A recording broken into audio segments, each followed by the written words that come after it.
السلام علیکم خواتین و حضرات.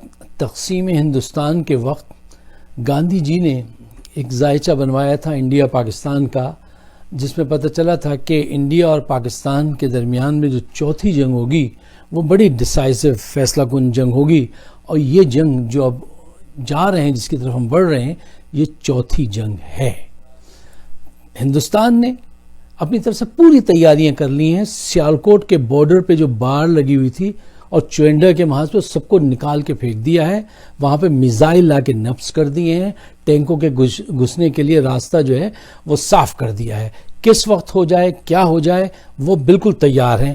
اور پاکستان بھی ظاہر سی بات ہے کہ یہ دیکھے گا تو وہ تیار ہوگا. تیاری اس حد تک ہو گئی ہے کہ امریکہ کے جو باخبر حلقے ہیں، ان کو، روس کو، سعودی عربیہ کو، سب کو، ٹرکی کو بتا دیا گیا کہ دیکھیے انہوں نے یہ پکچرز ہیں، یہ اتنا تیار ہیں، اور اس مرتبہ آپ ہمیں روکیں گے نہیں. اب ہم آپ کے کہنے پہ روکیں گے نہیں.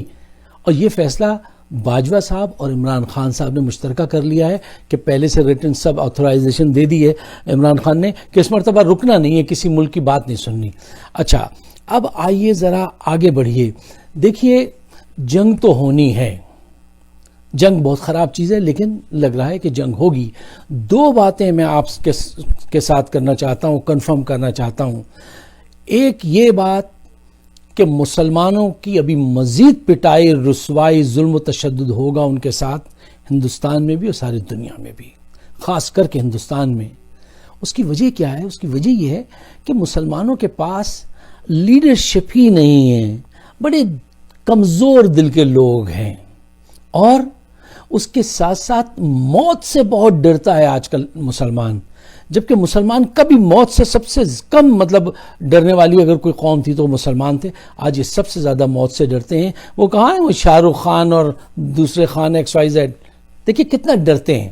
یہ ڈر، موت کا ڈر اور لیڈرشپ کا نہ ہونا، تعلیم کا بہت ہی خراب ریشو ہونا، یہ سب مسلمانوں کی پٹائی کی نشانیاں ہیں. دوسری بات جو میں رکھنا چاہتا ہوں، ہندوستان کی تقسیم کو اب کوئی روک نہیں سکتا. میں یہ بات اس بنیاد پہ نہیں کہہ رہا ہوں کہ میں نے نعمت اللہ شاہ کی غزوہ ہند کی وہ پڑھ لی ہے پریڈکشن. میں ذرا مذہب بھی نہیں، میں پولیٹیکل سائنس کے اسٹوڈنٹ ہوں، تو میں اس طرف جاتا ہوں. میں سائنس کی سائنٹیفک ریزن پہ جاتا ہوں. دیکھیے بات یہ ہے کہ یہ کام جو ہونا تھا، یہ دراصل یہ دور جو ہے یہ ڈس انٹیگریشن کا دور ہے. بڑے ملک چھوٹے ہو رہے ہیں، ٹکڑے ہو رہے ہیں. اچھا، انہوں نے کیا کیا؟ یہ تو ہندوستان کے ساتھ ہونا تھا، لیکن مودی اور امت شاہ نے اس کام کی رفتار کو بڑھا دیا. مثلا یہ جو بل آئے ہیں امیگریشن کا، اس میں ممتا بنرجی جو اتنا باہر نکلی ہیں، وہ کیا مسلمانوں کا حق میں اتنا نکلی ہیں؟ نہیں.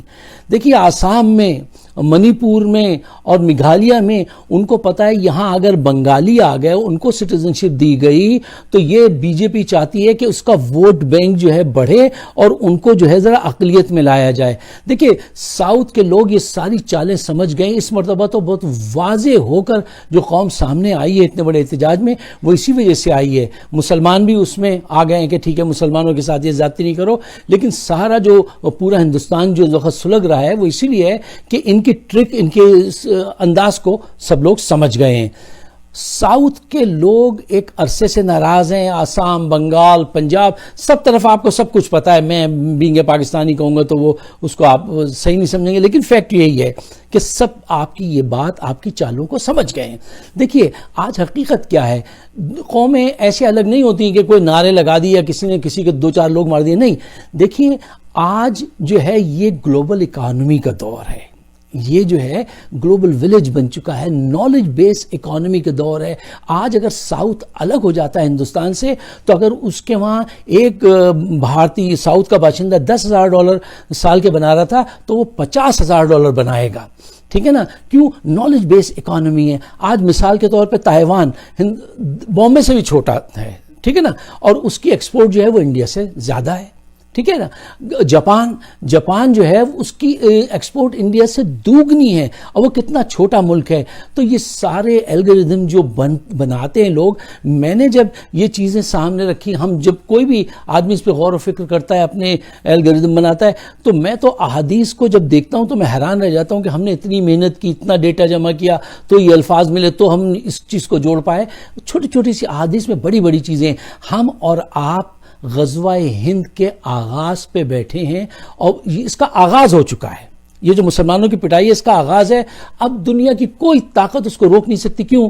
نعمت اللہ شاہ کی ایک بھی پریڈکشن پاکستان بننے کی, پاکستان ڈیوائیڈ ہونے کی, آج تک ایک پریڈکشن ان کی غلط نہیں ہوئی. لیکن میں ان کی پریڈکشن پہ نہیں کرتا ہوں, میں اپنا ججمنٹ کرنا چاہتا ہوں. ہم اس دوراہے پہ آ گئے ہیں کہ اگر ہم نہیں تو رائٹ آفٹر اس ہندوستان کو ہر صورت میں ڈیوائیڈ ہونا پڑے گا اور اسی سے بہت سارے لوگوں کو پراسپیرٹی ملے گی. اگر ہم نہیں دیکھیں گے تو ہمارے بعد والے ضرور دیکھیں گے, بقول فیض کے کہ لازم ہے کہ ہم بھی دیکھیں. ہم دیکھیں گے جب ظلم و ستم کے کوہ گراں روئی کی طرح اڑ جائیں گے. ہم محکوموں کے پاؤں تلے یہ دھرتی دھڑ دھڑ دھڑکے گی اور اہل حتم کے سر اوپر جب بجلی کڑکڑ کڑکے گی. ہم دیکھیں گے سب تاج اچھالے جائیں گے, سب تاج اچھالے جائیں گے, سب تخت گرائے جائیں گے اور راج کرے گی خلق خدا جو میں بھی ہوں اور تم بھی ہو. بس ساتھ دیجئے مظلوم کا, اس کے ساتھ کھڑے رہیے. یہ ابتدا ہے بہت بڑی تبدیلی کی.